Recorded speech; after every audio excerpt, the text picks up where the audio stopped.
Hay muchas personas que se sienten con derecho a enseñar matemáticas porque saben matemáticas. Son personas que no han estudiado para ser profesores de matemáticas, sino que se han formado como profesionales en otras ramas donde se estudia matemática, aprenden mucha matemática y ellos sienten que con eso es suficiente para enseñar.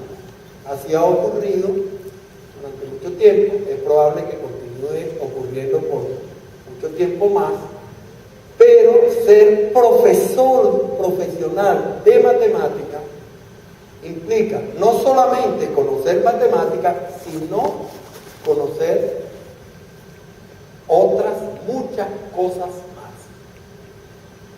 Y ese conocimiento adicional que debe poseer un profesor para ser considerado un profesional de la enseñanza de la matemática es precisamente la educación matemática con mayúsculas, tal como la estamos concibiendo, como un campo disciplinario por derecho propio.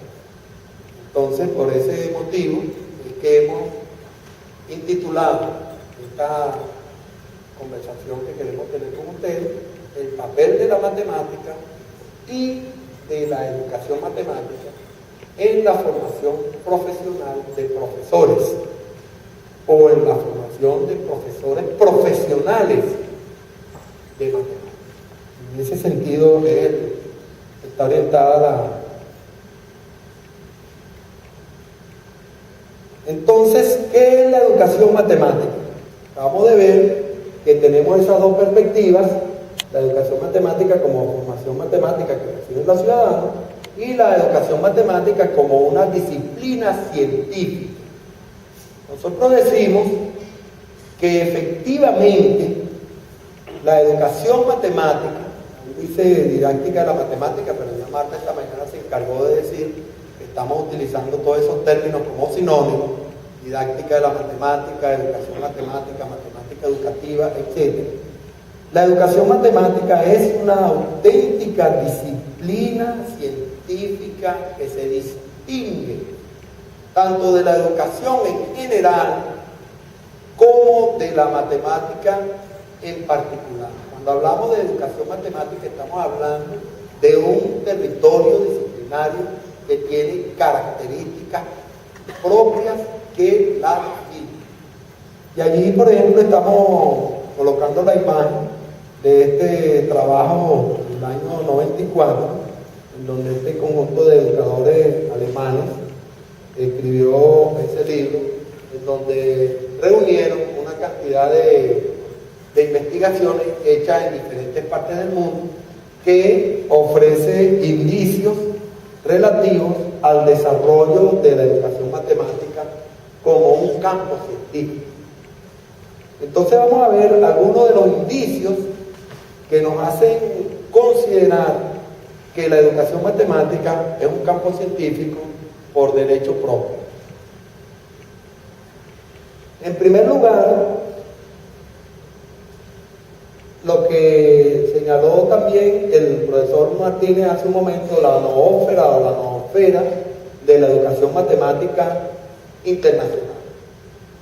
Nosotros en el día de hoy estamos protagonizando un evento de mucha significación, muy importante, muy trascendente para lo que va a ser el transcurso de la educación matemática en el estado Carabobo y en consecuencia en Venezuela, en América Latina, etc. Y nosotros formamos parte, aquí en esta pequeña reunión que tenemos, de un conglomerado internacional que muy probablemente en este mismo momento también está abocado a reflexionar, comunicar, enterarse de cuestiones propias de la educación matemática. De tal manera que así como estamos nosotros realizando este evento académico, como lo ha denominado la comisión organizadora, nosotros entramos en un circuito de otros muchos eventos de diferente nivel, ámbito y alcance, en el cual también compañeros y compañeras de otros países están ocupándose de los asuntos que tienen que ver con esos tres procesos y otros más que mencionaba Osvaldo, de la enseñanza, el aprendizaje, la evaluación de la matemática, y también le incorporamos el estudio. Hay un libro muy interesante de Gascón que habla, o que señala que el estudio es el eslabón perdido, porque siempre hablamos de enseñanza, aprendizaje, evaluación, etc. Pero un poco nos ocupamos de esos momentos, a veces en solitario, a veces de madrugada, de noche, de tarde, etcétera, a veces colectivo, cuando las personas interesadas en apropiarse del conocimiento matemático se dedican a estudiar.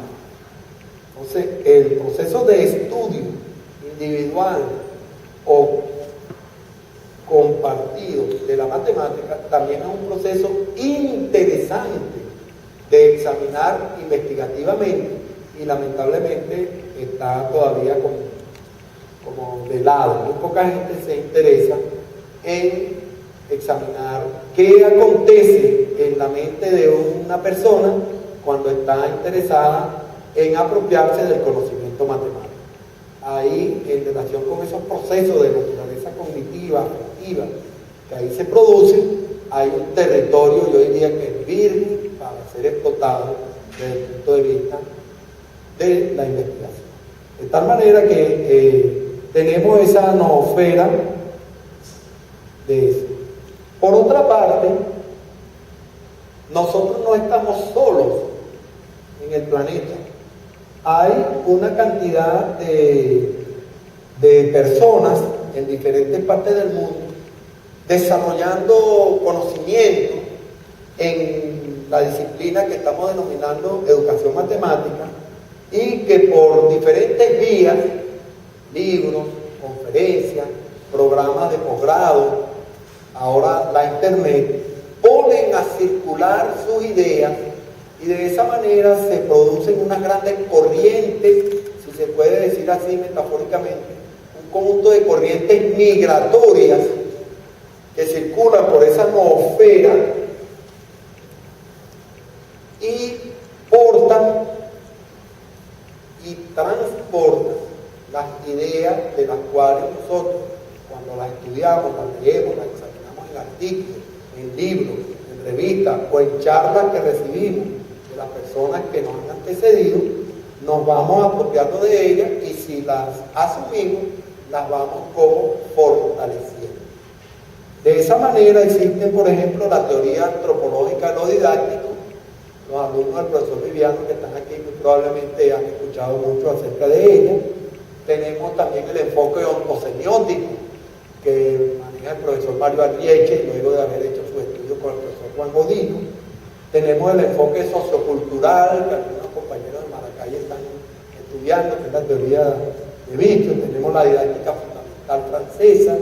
Está la educación matemática crítica, que ahora mismo en el COBEN estuvo muy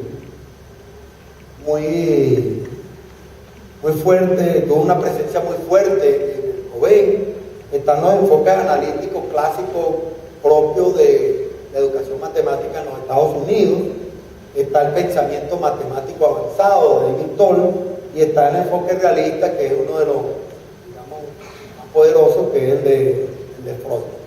De tal manera que cuando hablamos de educación matemática, estamos manejando no una aplicación de cuestiones educativas a la matemática, sino que estamos hablando de un conjunto de teorías interpretativas de los fenómenos didácticos que están asociados con los procesos de estudiar, enseñar, aprender, evaluar, comunicar, etc. Objetos y procesos y procedimientos matemáticos en espacios escolares o no escolares, en circunstancias formales o no formales, etc. Entonces, cuando hablamos de educación matemática, estamos hablando, en cierto modo, de esto a lo cual estamos haciendo referencia. Y es importante tomar conciencia de esto, porque precisamente, como lo dijimos antes, es el conocimiento que nos va a distinguir profesionalmente de otras personas que enseñan matemáticas. Entonces, no es lo mismo decir, yo soy alguien que enseña matemáticas, que decir, yo soy un profesional de la enseñanza de la matemática. Y esa profesionalidad proviene precisamente de este conocimiento específico. Allí rápidamente se pueden mostrar algunos de los países en los cuales están, digámoslo así, los orígenes o el centro de origen de la mayoría de las corrientes principales de la educación matemática en el mundo.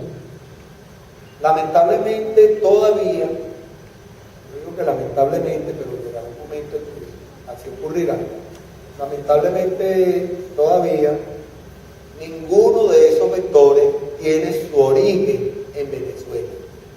Nuestro sueño es que nosotros podamos en algún momento tener un mapa como este, en el cual uno de los vectores importantes de la educación matemática en el mundo tenga su origen en nuestro país. Y para eso estamos trabajando y tenemos la plena confianza en que ustedes, que son los que están preparándose para sucedernos en esta batalla, van a continuar por ese camino. Aquí tenemos más identificadas esas escuelas. Le pongo entre comillas, esa palabra escuela, porque efectivamente son esos escenarios de donde provienen todas esas ideas y todas esas corrientes que hasta el momento nosotros nos hemos ido apropiando de ellas, y aparecen también las personas con las cuales en un momento dado se puede identificar esa posición. Aquí, bueno, un poquito más gráficamente para ilustrar por países. Francia tiene una gran influencia, esa es la didáctica fundamental francesa, es, digamos, el origen del enfoque ontosemiótico que luego migró hacia España y que desde España se ha propagado hacia prácticamente toda América Latina. Afortunadamente, en América Latina contamos con dos comunidades de educadores matemáticos muy fuertes y que esa fortaleza les ha permitido construir vectores de la educación matemática internacional. Tenemos que mencionar al profesor, tenemos que mencionar la etnomatemática, que tiene su origen en Brasil.